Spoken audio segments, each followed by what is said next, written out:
So hi everybody, welcome to the IAPC&M's Business Building webinar. Tonight we have the amazing Eric Maisel, who's going to be talking to us about redesigning your mind, which goes along with the book that he's written. And I have read it and it's really, really good. It just makes you think about your mind in such a different way. So I'm very excited to learn more from Eric tonight. So prolific writer. Because of the technology, I am going to have to make this up as I go along because I couldn't get into the actual information that Eric shared. So prolific writer, over 50 books. I think my favorite one of your webinars has actually been the passive income. So if anyone has not watched the passive income webinar, you need to go and check it out because it's the best way to grow your business. So I am going to hand over to Eric so that I can do all the bits behind the scenes and enjoy, make notes. What we will do is we'll have a 45-minute training, unless we decide otherwise, because we like to wing it, don't we, Eric? So we will say 45 minutes with a 15-minute Q&A, but with some degree of flexibility. If we feel there's more that we want to share, then that will happen. And this is part 1 of 2 of Redesign Your Mind, with the second part happening next week. So over to you, Eric. Thank you, Ruby. Glad everyone is here. We had a little adventure getting on, but we are here. So let me begin by saying that I've done lots of books that are sort of in the cognitive behavioral field. I don't want to say therapy, but about how your mind works. You may know, if you know something about me, that I don't quite believe in the therapy model, that I'm not sure there is such a thing as a mental disorder as defined by the American Psychiatric Association. But be that as it may, it's certainly the case that we are what we think, which is one of those phrases that I think is important to us as coaches and as human beings. There must be a mind-body connection, and we may not know what exactly that mind-body connection is, but there just must be. Our well-being must connect to how we're thinking. In cognitive behavioral therapy, in cognitive behavioral thought, the focus is on thoughts. I'm just pausing for effect because that must naturally be what cognitive behavioral therapy is about, thoughts. And then techniques for changing your thoughts, like thought stopping and thought substitution, and even things like affirmations are really thought substitutes.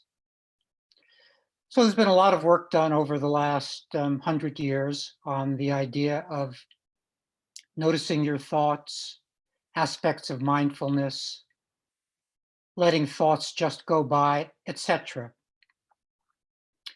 What Redesign Your Mind does or hopes to do is to add a new metaphor to your repertoire, the metaphor of the room that is your mind, and present the idea of you being able, you and your clients, being able to visit this room and make changes to it, redesign it, redecorate it, and as a result, change not only what you think, but the source of those thoughts, which is actually a big deal idea, because we could try to arm wrestle thoughts to the ground till the end of time and maybe not be so successful at that. If we have to keep trying to arm wrestle a thought like I have no talent, or I'm ruined, or whatever the thought might be, if we have to keep trying to interact with that thought and fight it off, well, that's tiresome and it doesn't necessarily work. But if we redesigned our mind in such a way that that thought never arose again, that would be a big deal upgrade. So that's the headline. I'm going to go through the slideshow here. We have lots of techniques and tactics and thoughts to cover. I'm not sure where exactly we'll land at the 45-minute mark or 50-minute mark, but we'll land somewhere and then we'll take questions and we'll continue next week. Oh, wait, I'm not moving. Let's see.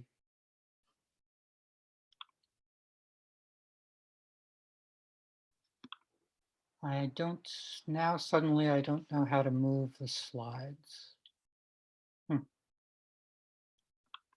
Do you want to stop share and reshare?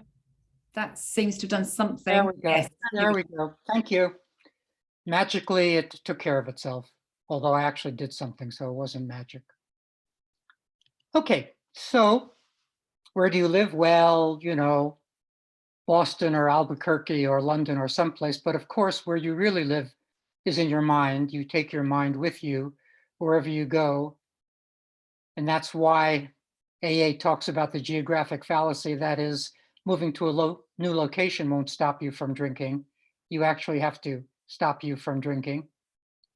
So where you actually live is in your mind, but we don't typically conceptualize it as an actual place. But I think we can easily think of it as a room that we enter. This is a messy one, like many minds. Imagine trying to write your book in this room, in this mess, or do anything in this room. If when you enter the room that is your mind, this is your experience of sort of chaos, how well can you do the things you mean to do in life?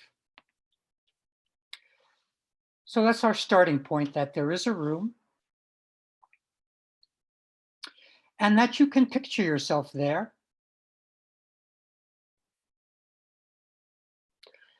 I think for a lot of people, when they go to the room that is their mind, they have a immediate sensation of heaviness, anxiety, sadness. I started calling that our indwelling style. That is our characteristic way of being when we go to the room that is our mind. This woman, I think, is a little sad and can't quite get up in her room.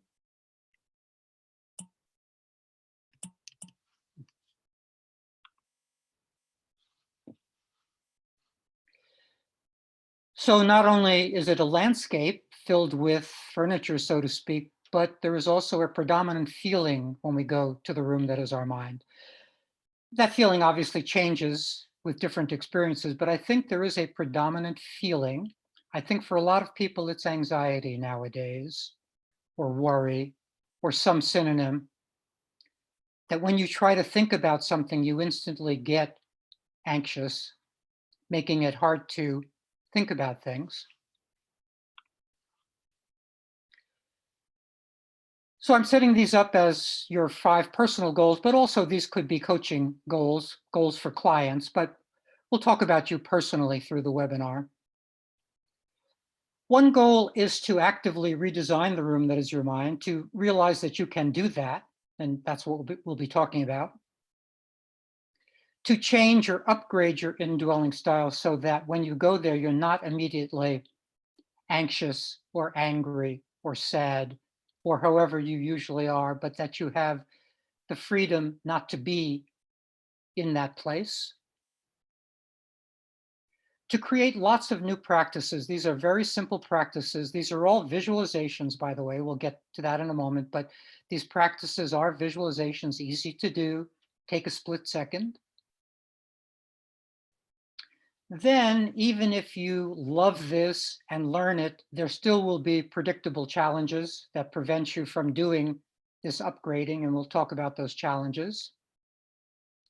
And the ultimate goal is to have a sense of what you want your life to be about, and then to have your thoughts align with your life philosophy, and then your behaviors align with your life philosophy. Very simple thing to say, and yet I think it's a pretty powerful headline. Have a life philosophy, align your thoughts with it, and align your behaviors with it. So the thing we are talking about is visualizing. That is you taking a peek inside and actually seeing the room that is your mind. Most of you know about visualizing as a technique. You may or may not know where it comes from. It began, in the neighborhood of 40 years ago in Northern California, in Marin at a hospital, where some folks got the idea to invite cancer patients to visualize their healthy cells defeating their cancerous cells. Somebody had that brainstorm to invite people to do that, and it helped. There have been measurable outcomes from visualizations in a zillion studies that visualizing success works for Olympic athletes, that visualizing is a good technique and a simple one.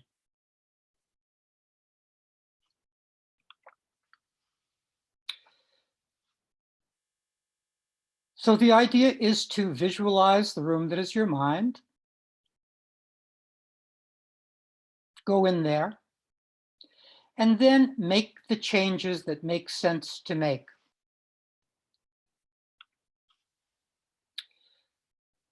One important change to make is to install windows so that a breeze can blow in or blow through. Most minds, I think, are claustrophobic. They keep repeating the same thoughts. They're just not airy enough, not spacious enough. Think of a teenager's room and how you better open those windows to get rid of the smell in there. Our mind needs windows. And I want to stop here before rushing on, just to give you a sense of how easy this visualizing is. I think we can all shut our eyes for a moment, visualize the room that is our mind, and add a window or two, and have an experience from that. Have the experience of opening those windows and letting a cross breeze in, and what that will do for us emotionally and intellectually.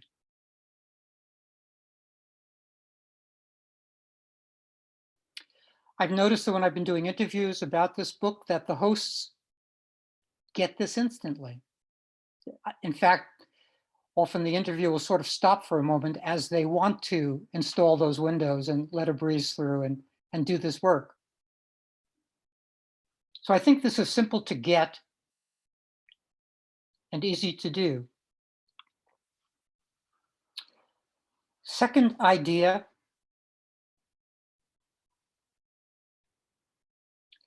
I think most people or many people experience being in their mind as being on a bed of nails.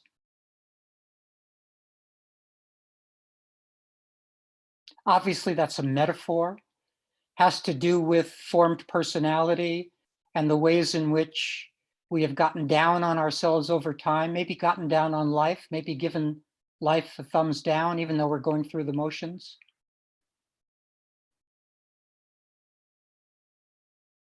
But for a lot of people, the basic experience of being in the room that is their mind is rather a painful one, like lying on a bed of nails. So we're going to throw it right out. That's what this visualization is about. It's throwing that bed of nails right out the door, out the window, and replacing it with an easy chair. Very few people experience their mind as if they were in an easy chair.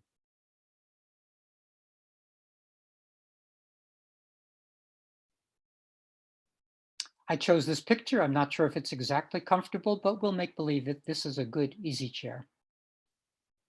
Very sleek and modern, though. I like it. We could live here.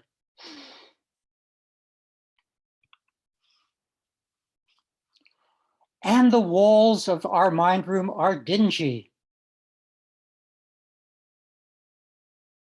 That's the way our sadness, we all have lots to be sad about in this current environment. That's visually how our sadness manifests as dingy walls, as drabness, as a kind of darkness in there. So that's the idea of this visualization, is to either put up some nice bright new wallpaper in that room or repaint the walls a bright color. Either way, same idea, to brighten up that room. What these visualizations are, you can tell, are conversations you're having with yourself. They're really they're visualizations, but they're also conversations. And what you're saying to yourself is, wow, okay, I get it. It's really pretty dark in there. It's on me to brighten it up. And here's a simple way: quick coat of paint.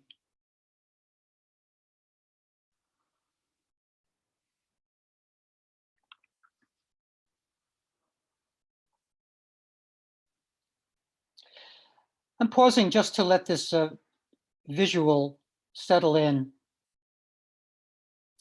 There are many big deal states with names like mania and obsessive compulsive disorder and obsession, etc., that all come down to a certain kind of pressurized racing brain. We start our brain racing and we put it under a lot of pressure. It's as if a locomotive were hurtling down the tracks without a brakeman.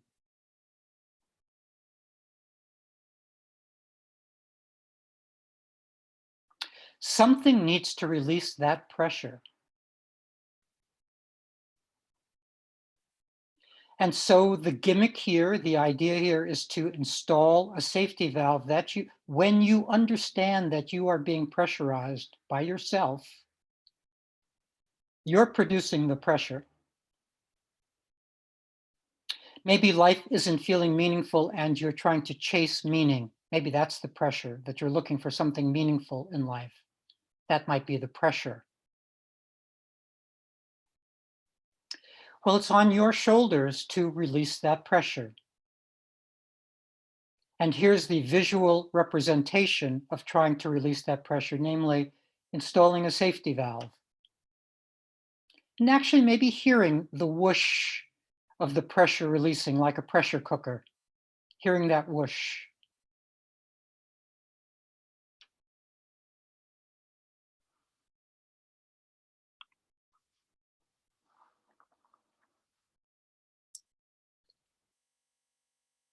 So as you enter the room that is your mind, why not have the light switch double as a calmness switch?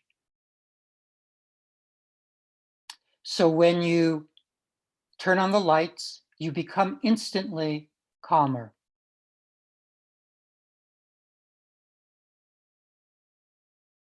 Again, I'm going slowly. I could race through, but I want you to feel how each one of these works, how it might be if you began to do this thing of actually feeling like you were going somewhere to the room that is your mind, and when you got there, instantly creating calmness.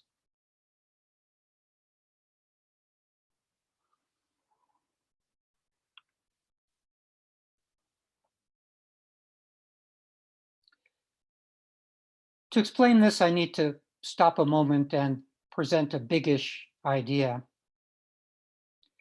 I don't believe that there is one purpose to life, a singular purpose. I believe rather that there are our life purpose choices. That is, that we each have multiple life purposes of our own choosing. Well, if that's the case, then why not create in your mind's eye a set of dinner plates, each of which represents a different life purpose choice?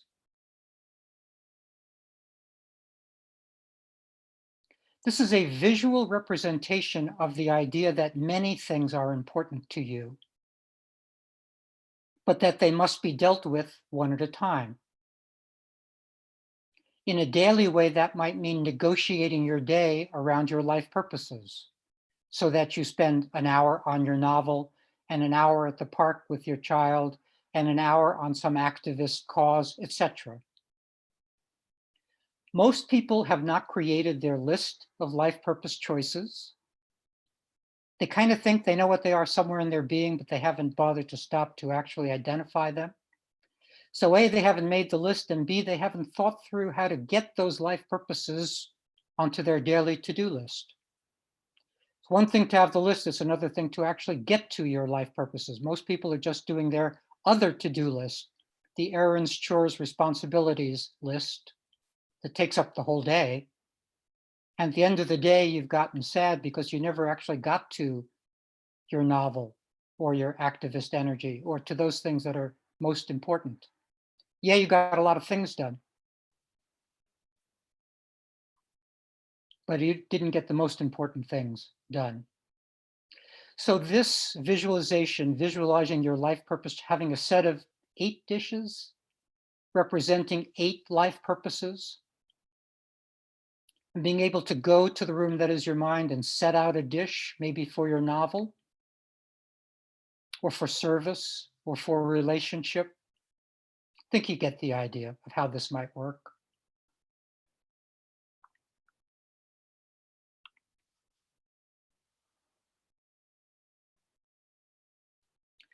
So you can picture the room that is your mind with various corners where different things happen. We'll talk about some of these. We'll come up to some of these later on. Maybe there's a speaker's corner where you get to speak your mind. And this helps with self-censorship, so you censor yourself less. Maybe there's a rebound corner where you practice resilience. Well, one corner I'm suggesting is a grandeur corner because life is dull. That's rather our experience of life, is that it's hard, but also that very little in life rises to this word grandeur. And this makes us a little bereft, a little sad that we're not experiencing grandeur. And it doesn't have to be the grandeur of the Grand Canyon. It could be the grandeur of a beautiful poster that moves us, or a piece of music that we haven't listened to in a long time, we keep forgetting to listen to.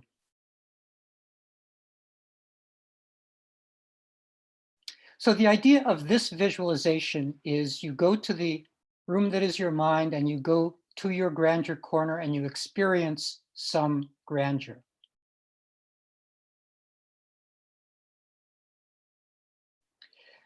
By the way, in the room that is our mind, there doesn't have to be just 4 corners. There can be 16 corners or 32 corners.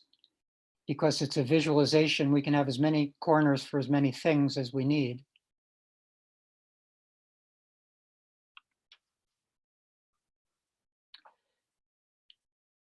This one is interesting, I think. This is a go into the room that is your mind, and there, as you enter, you see a painting of apricots. What do I mean here?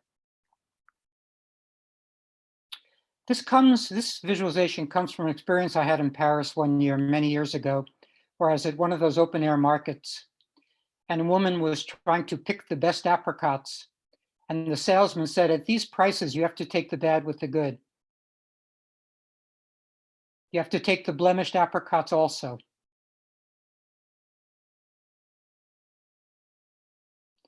So this painting of apricots is about process, especially for creative folks, that we have to take mistakes and messes along with our successes.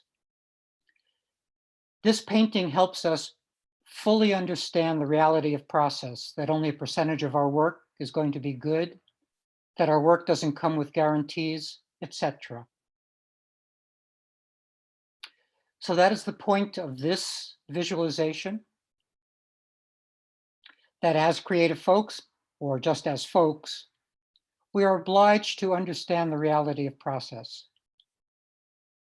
If you try as a creative person to wait until you have a guarantee that the novel you're starting is going to work, you will never start it, because there can't be such a guarantee. You must start it and see.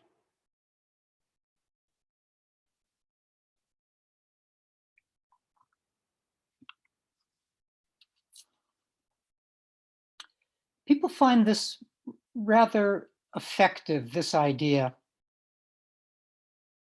of using a snow globe to help with calmness.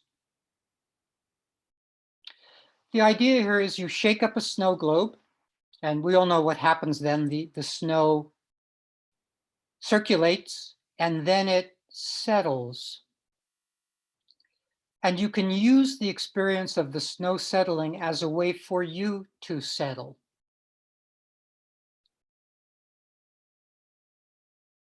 You can settle as the snow settles. And by having a full snow globe collection, you can have the joy of picking which snow globe to use as you go after calmness, as you try to reduce your anxiety.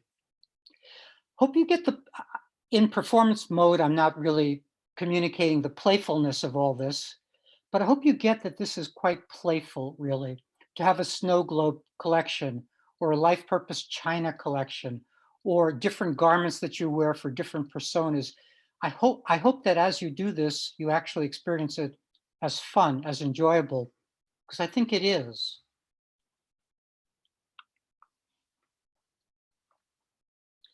Well, you enter, and then a lot of people get stuck there. That's what obsessive thinking feels like. You're stuck in your own brain, thinking the same thought 100 billion times over and over again. How can I help my ailing father? How can I help my ailing father? How can I help my ailing father? Etc. So you want to add an exit door to the room that is your mind so that you have a way of easily getting out when you're stuck with unproductive, obsessive thought.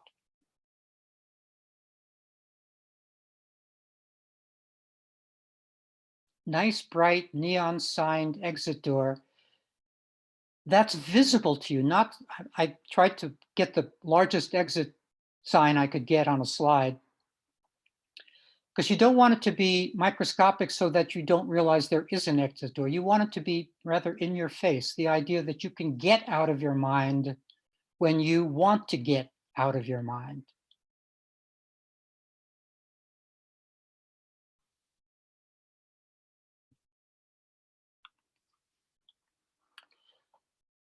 And in the book, Redesign Your Mind, there are lots more of these visualizations. Let me just go through a couple of them quickly.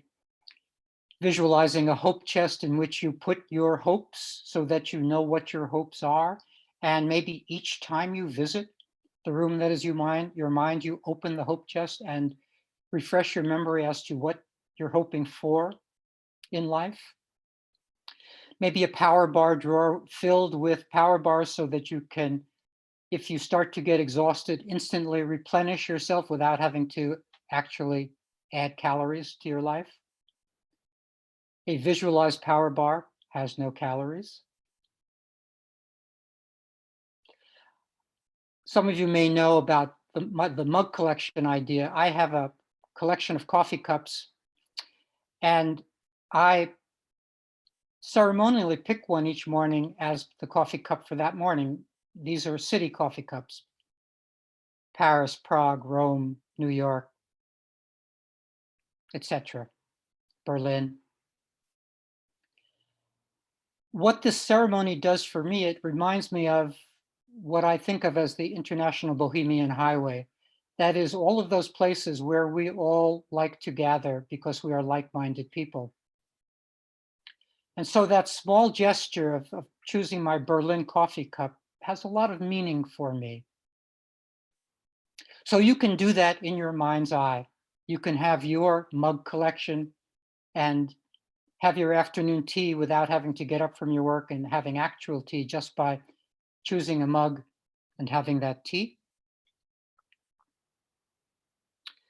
The crystal ball idea is to help you rehearse interactions.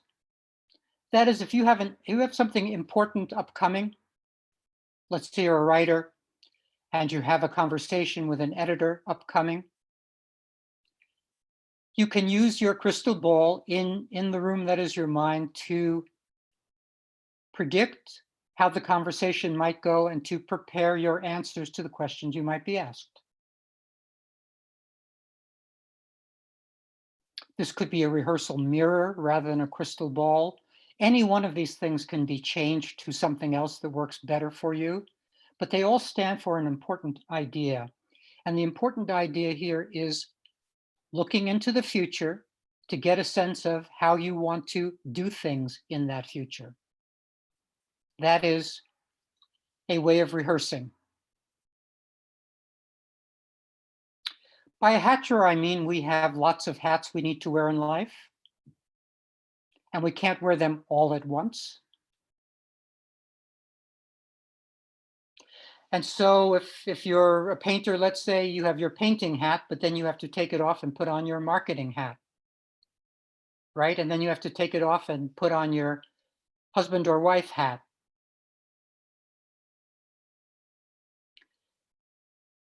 And this gives you a kind of mental representation way of understanding how to transition. These are ceremonial transitions.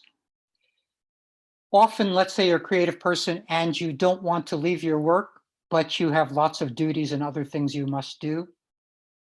The ceremonial gesture might be to take off your painting hat, carefully put it back in the drawer, and put on the next appropriate hat. The pick up the kids from school hat.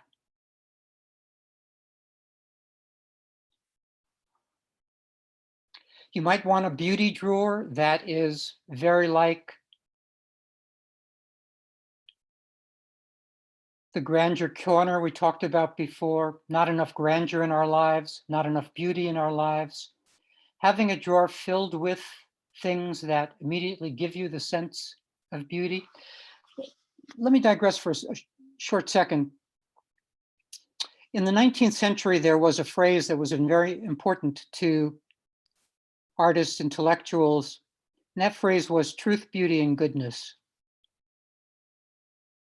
It was a phrase that the Russian writer Dostoevsky championed as what we all really need and want: truth, beauty, and goodness. Then in the 20th century, all of those words got deconstructed. Truth, what's that? Beauty, what's that? Goodness, what's that? And it became as if we couldn't use those words with a straight face.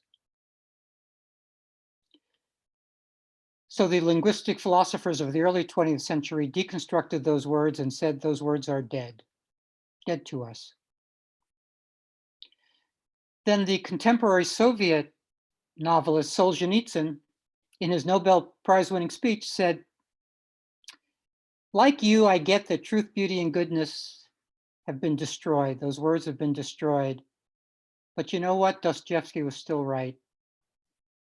And that phrase still has meaning for us, still matters. Truth, beauty, and goodness still matters. And this beauty drawer is a way to keep the sentiments associated with that phrase alive in you. You can go to your beauty drawer and see items, see representations of beauty that move you. And last on this list, this is a repeat idea, but having the rehearsal mirror, like having a crystal ball. Most people are made anxious by upcoming situations because they haven't rehearsed their responses. This could be any sort of interaction. Like, I'll just pick one. Let's say you're a writer and your husband has retired and now he's wandering all over the house, not knowing what he's doing with himself. And he keeps wandering into your studio. And you know you have to tell him, please stop wandering in. Most folks avoid that conversation. If you rehearse it and predict the probably characteristic things your husband is going to say and have your responses ready, you're much more likely to engage in that interaction than if you don't rehearse it. That's all by way of saying why a rehearsal mirror might be a super valuable item in the room that is your mind.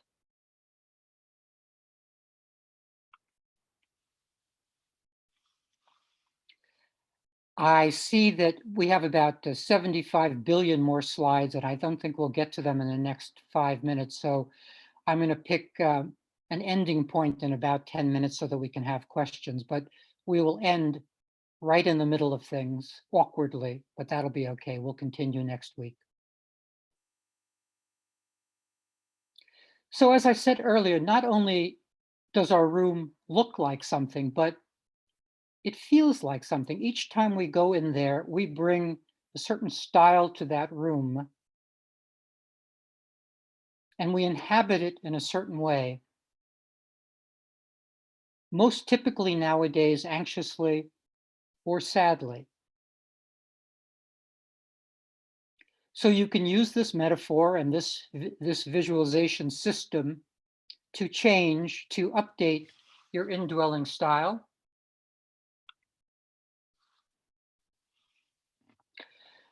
Let's say that your style when you go in there is an impulsive one. That is, you rush from thought to thought and from feeling to feeling and from project to project, and that you're in a kind of chaos whirl.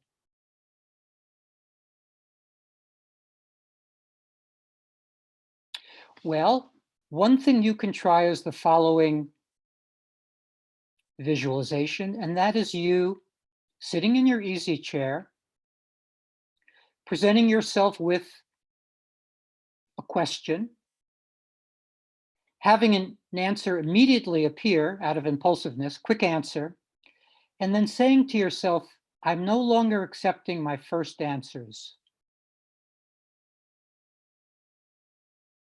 I'm going to pause for as long as it takes for a second answer to arrive.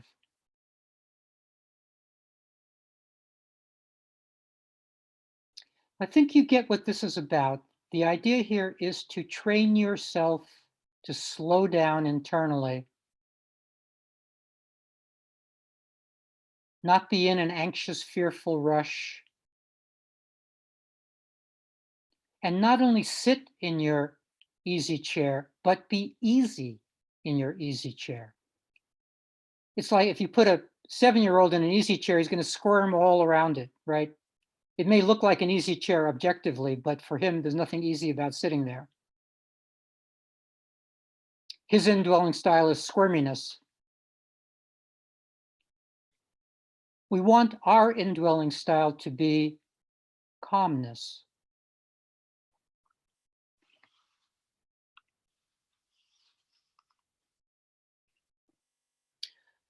Lots of people, no one knows why, sabotage themselves.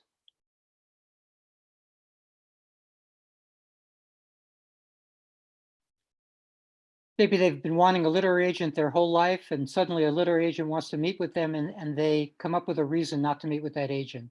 Oh, it's kind of hot today. I think I can't go out. Where does that come from? You've been wanting this your whole life, this meeting. Well, it comes from anxiety, right?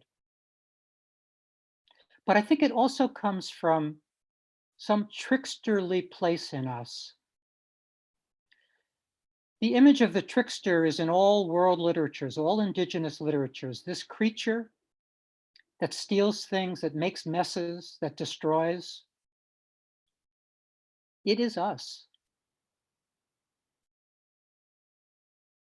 We don't know why, because it doesn't make sort of evolutionary sense that we should trick ourselves out of something we want. But I do think that there is a trickster in each of us. And so what this visualization is about is taking a moment while you're in the room that is your mind to say to trickster, no, thank you. To begin to see what you're doing, that you're about to pull off some feat of self-sabotage, and to have the space, the spaciousness, the moment to stop yourself from doing that.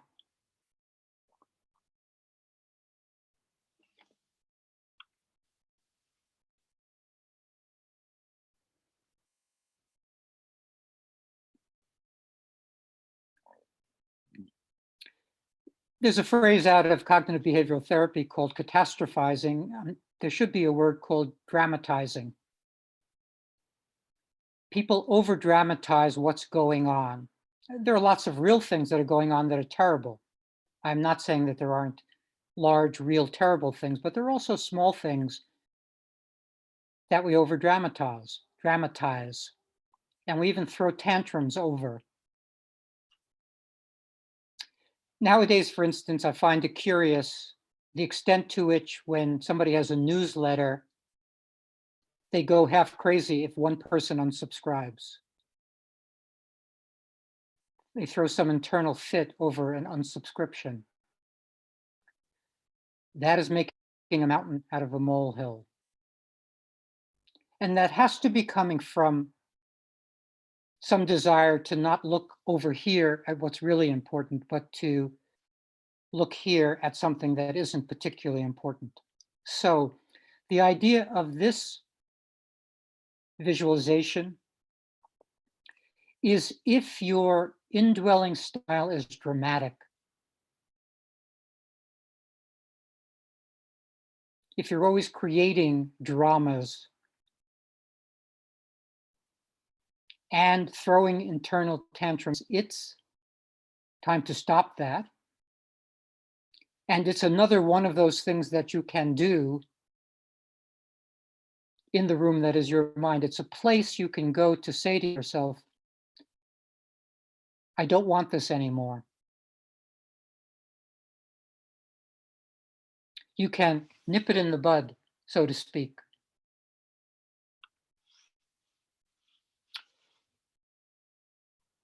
I've just mentioned this one. Let me just present the idea of this object that you might have in the room that is your mind, namely a non-magnifying glass, namely a magnifying glass that's just a piece of glass. So that when you look at something, you see it exactly as it is, rather than magnifying it.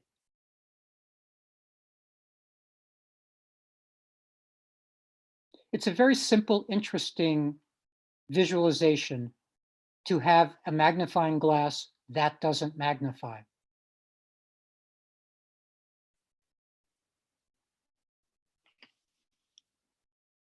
Let me do one or two more and then we'll stop for questions and then we'll continue next week.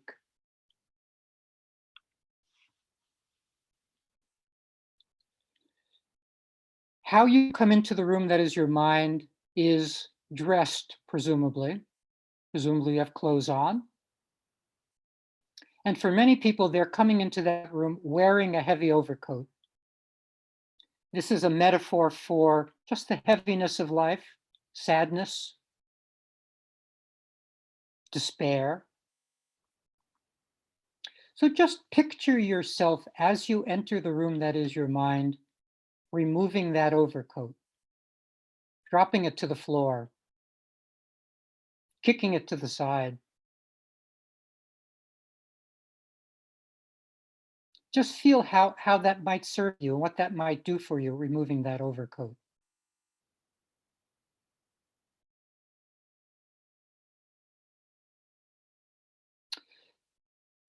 Somehow I think this is a reasonable place to stop for questions. But before we do questions, I just want to summarize for a moment, catch us up to what's going on here.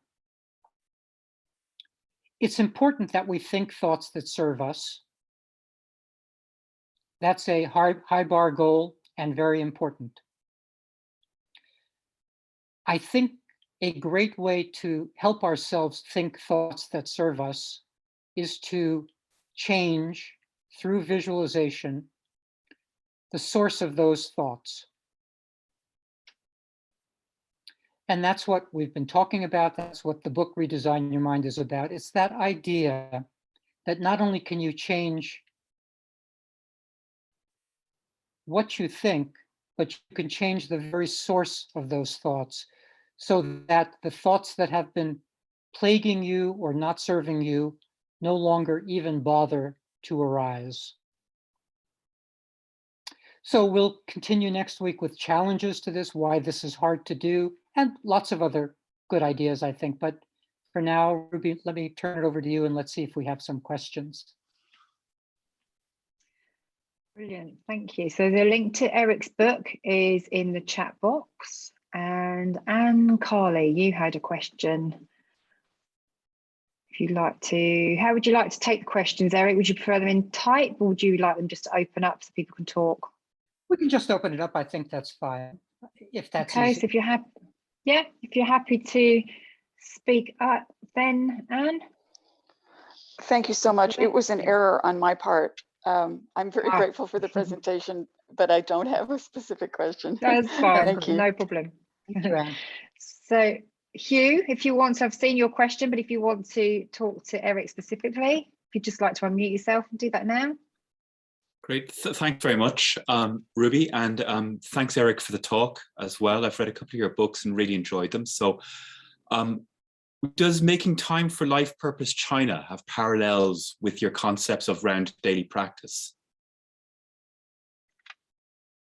Absolutely. And let me, I think I'll have to say probably a series of sentences here to answer that. The book before this book, before Redesign Your Mind, was called The Power of Daily Practice. In working with creative and performing artists for whatever it is now, 30 or 40 years, I have learned the following thing. If you leave your work for about 3 days, you'll lose months and years. That's what happens. Because life intervenes, because our work is often hard to do. If we are not working on whatever our creative work is in a daily way,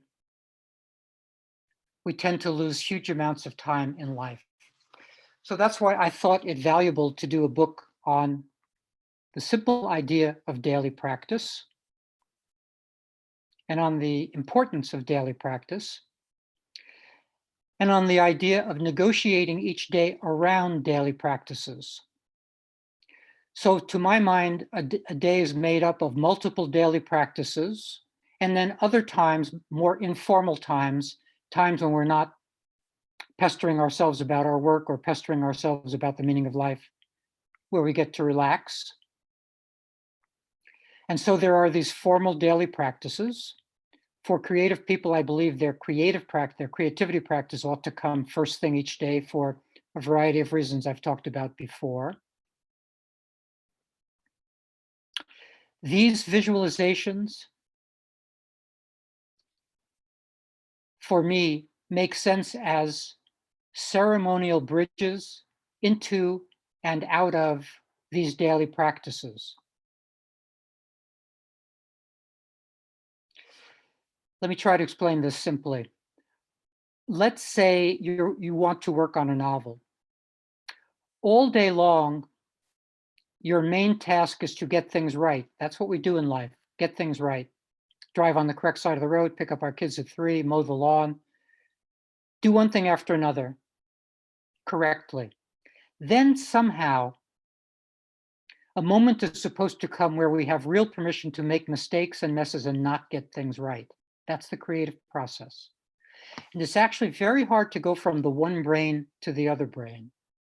Much harder than people realize. It's why they have trouble during the day making this switch to writing their novel, even though they really want to write their novel. So what I say is, what will help you there is have a ceremonial bridge, a way of moving from one mind to the other mind. And this redesign your mind idea, this idea of going to the room that is your mind, could be the ceremonial bridge. So let me try to say that in 3 consecutive phrases. You're spending your day doing things. You remind yourself and alert yourself to the fact that you want to work on your novel, but you don't really feel like it. So you say to yourself, I'm going to the room that is my mind and I'm going to do X there. Sit in my easy chair, open the window, pull out my book, whatever the right things are for you. And by having done that, by having gone to the room that is your mind in this ceremonial way, you can then work there, work on your novel there. This is the place where we do our creating, or go out the exit door and work on our novel somewhere else. But by having this visualization system as a way of ceremonially moving from one mind state to another, then we can actually get to the work we want to do. That's a part answer. Does that speak to it a little bit, Hugh? Thank you.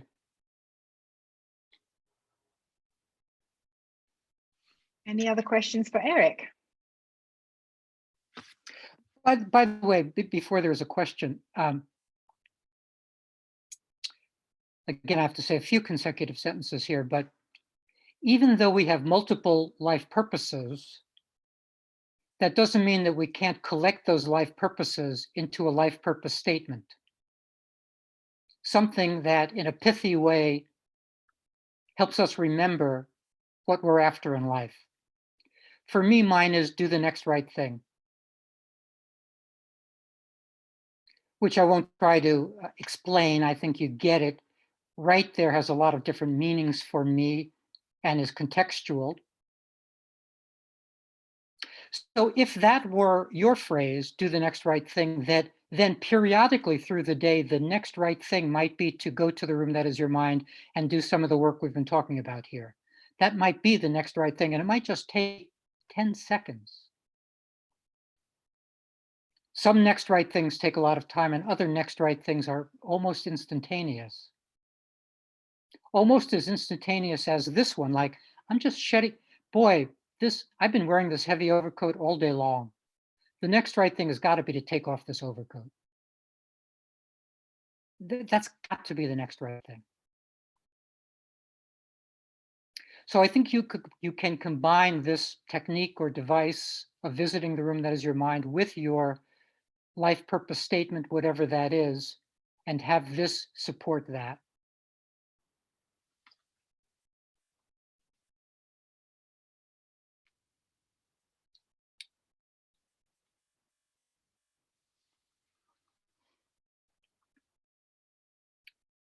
Am I handing it to you, Ruby, or am I asking anyone else? I was just waiting in case you had anything else you wanted to say. So Anne, her message comes through to me because I was checking with her earlier. So if you want to open up on the mic, you can, Anne. If not, I can ask on your behalf. Just let me know what you want to do. Sure. I think I missed that, Ruby. Could you say it again? So yeah, so Anne her message came to me directly rather than to the whole group. So I was trying to see if she wanted to open up, but don't know if she's able to hear me. So her question is, under what circumstances do you suggest we go to the room that is our mind? I'll ask you that one first, and then I'll ask you the second one.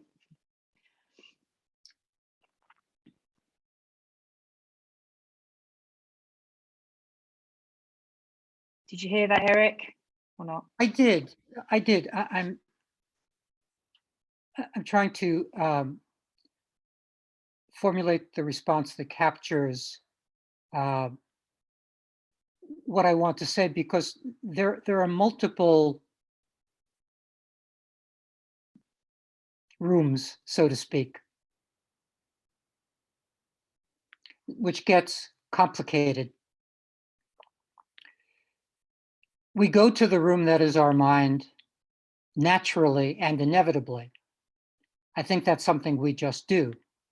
And then we have that indwelling style, whatever that indwelling style, and we do our thinking there, our remembering, our calculating, all of that goes on in this room. I think we experience it that way, and I think we experience it somewhere above our eyes, that's where the room is. Actually, not all cultures experience the room that is their mind above their eyes, but we do. There are cultural differences there. So there's a sense in which to ask the question, when should we go there, doesn't need answering, because we go there naturally. And we go there, so to speak, lots of times during the day. Then, in addition to those natural times, are all the times when we have a certain kind of work we want to do, whether it's creating a ceremonial bridge or working on our novel or solving a life problem. Then we want to go there and do the work there quite consciously. So I guess the two-part answer is, we go there all the time as a matter of course, and then we go there when we have, so to speak, the occasion to go there, when some work we're intending to do, and that we won't get the work done unless we go there and make some change, like let a breeze blow through or get into our easy chair. So let me put a period there. Thank you, Eric. And I think that really answers probably the second question. Is it a way station, a bridge, and a place to hang out? So I think you've covered that one off. So thanks for the great question. And let me just say, that's a lovely way to say it, because for most people, it isn't a place they actually want to hang out. And that's why we're redecorating it. We want to make it a place where you do want to hang out. We want the bed of nails gone. We want the dingy walls gone. We want the chaotic file folders on the floor gone. We want it to be that,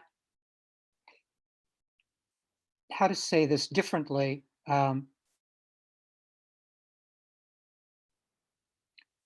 can calmly write a book in 2 months, or actually going back even further, I had a ghostwriting career in my 20s, a long time ago, where you could give me the title, where I was given the title of a book, not told what the subject matter was, and just asked to do a book a month. Like write a cozy mystery in a month with some title, like Crossing the Danube or something.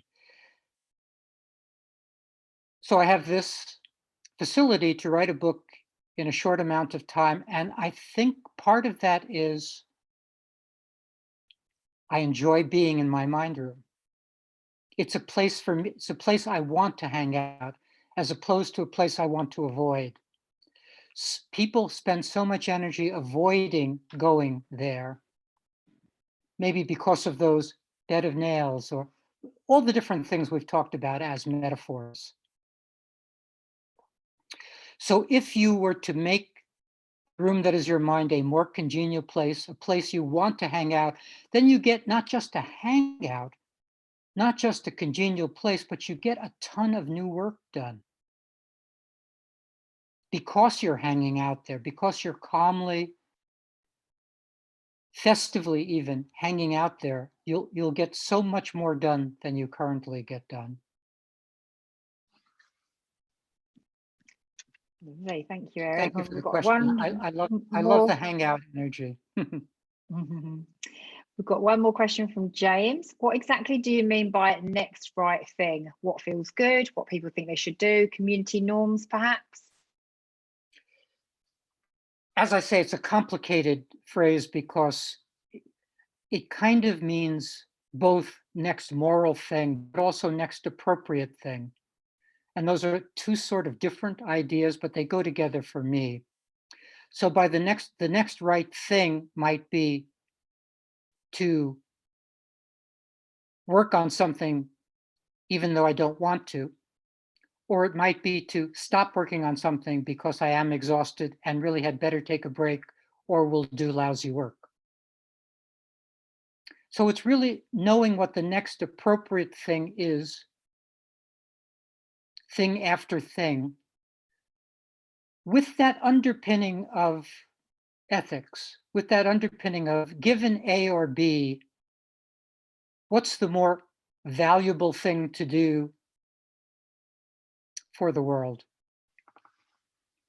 And that sounds highfalutin, but I was born just after World War II. World War II was on everybody's mind in my neighborhood. People around me had their concentration camp tattoos on their forearms, where I grew up in Brooklyn. And the idea of being a resistance fighter has been in my mind since, I don't know, the age of 3 or 5 or something like that. So naturally, I read the French existential writers in my teens. And so I've been in that space of resistance fighting, pointing a finger at humbug, what I consider to be humbug, for 70 odd years. So definitely the next right thing for me connects to this rebellious, subversive unit of one in this gigantic, difficult universe, putting the world on my shoulders and doing the next right thing from that standpoint. Of course, that's absurd, and that's why existentialists love to talk about absurdity, because they mean it in this sense.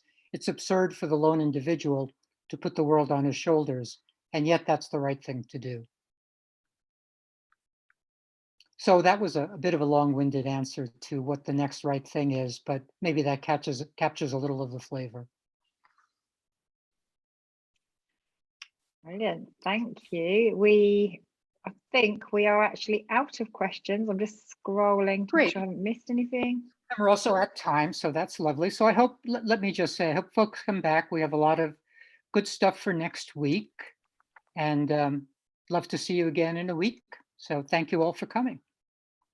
Brilliant. As I say, I've shared the link, so if everyone wants to have a check out the book, it's the 1st of October on UK. I don't know if it's coming out at the same time everywhere else, Eric. I'm guessing it will. So the book what is we out. like to do is I just want to say it's got an audio version for folks who like audiobooks. Fantastic.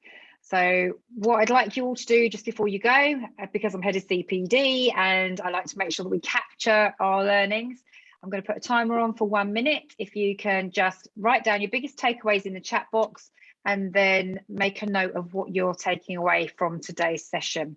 I'm going to pop a timer on for 1 minute so we can quickly do that now, because we know what it's like when you leave, you forget everything that you've wanted to do. So what action are you going to take as a result of today? So I'll hit that timer now and I'll be quiet.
So that is our timer. We've had some lovely feedback on your webinar today, Eric.